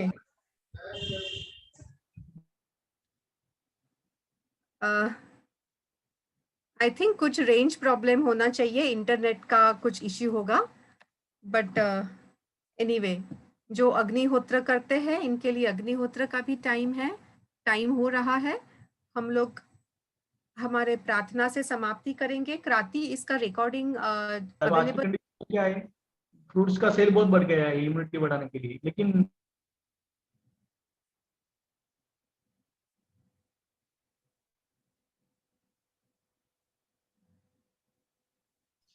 मैम आप प्रेयर लीजिए। मैम आप प्रेयर लीजिए। यस मैम, मेरी बात होगी मेरी। आ रही है उसकी, तो मेरे हिसाब से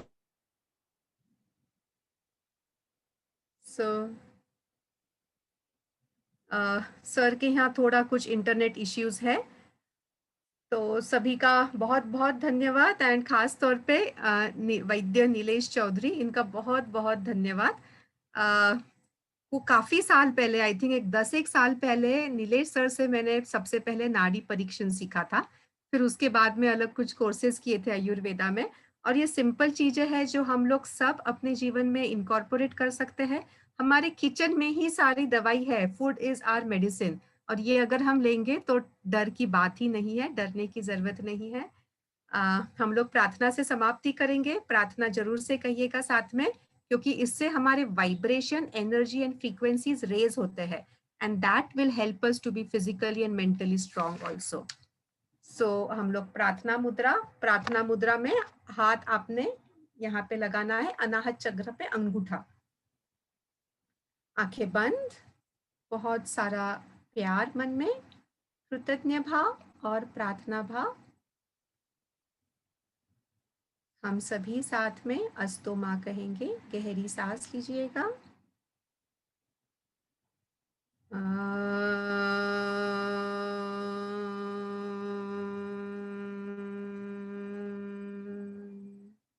असतो मा सद्गमय, तमसो मा ज्योतिर्गमय, मृत्युर्मामृतं गमय। ओम शांति शांति शांति। सर्वे भवन्तु सुखिनः, सर्वे सन्तु निरामयाः, सर्वे भद्राणि पश्यन्तु, मा कश्चित् दुःखभाग् भवेत्। ओम शांति शांति शांति।